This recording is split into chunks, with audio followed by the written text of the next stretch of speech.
From The National, this is Trending Middle East. I'm Yasmin Al-Taji. It's Friday, June 20th. Here are today's headlines. Iran's foreign minister has confirmed he will travel to Geneva today. Abbas Araghchi will be meeting his counterparts from Britain, France, and Germany for talks on Israel's conflict with Iran. This is boosting hopes for a diplomatic breakthrough as conflict between Israel and Iran escalates. On Thursday, there was confusion surrounding a key nuclear power plant.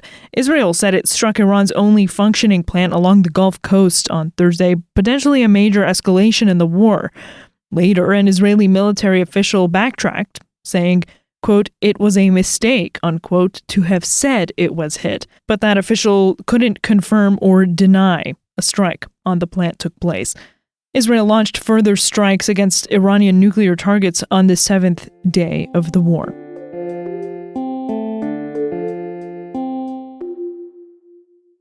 Israel's justification for its war against Iran is its claim that Tehran is on the verge of developing a nuclear weapon.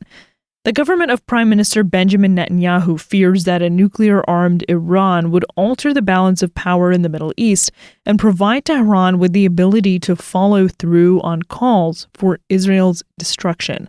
But Israel remains the only country in the Middle East believed to possess a nuclear arsenal.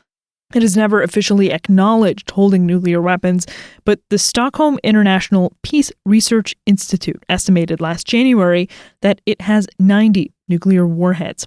The National's Mina Aldroubi reports.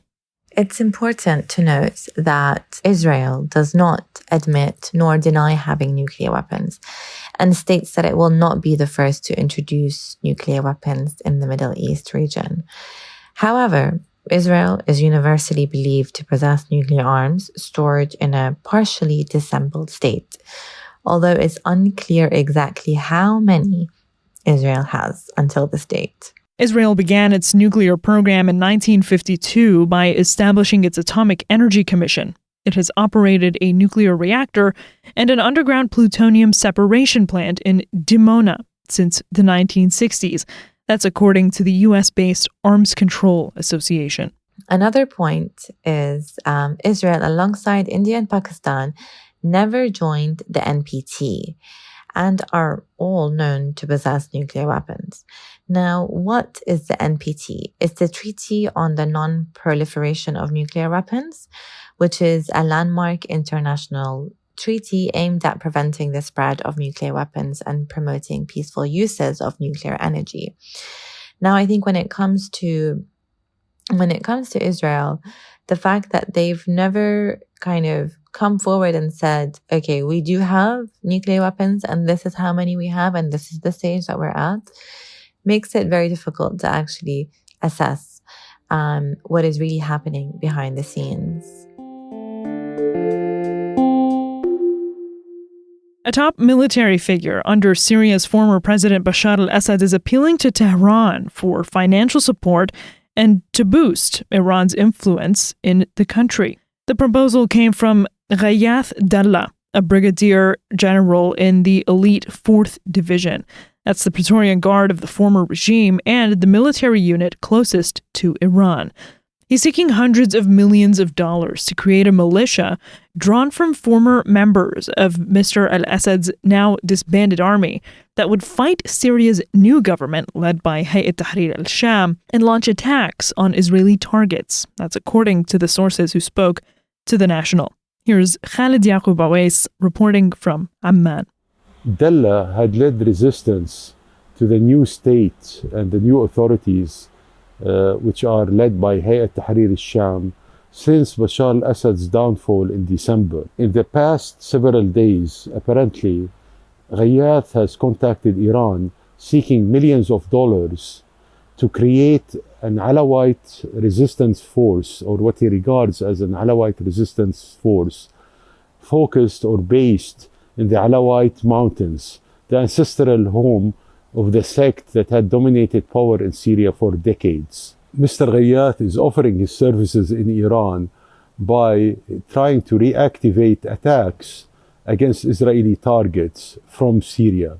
These attacks were common and emanated mainly from the Syrian side of the Golan Heights before Bashar al-Assad fell.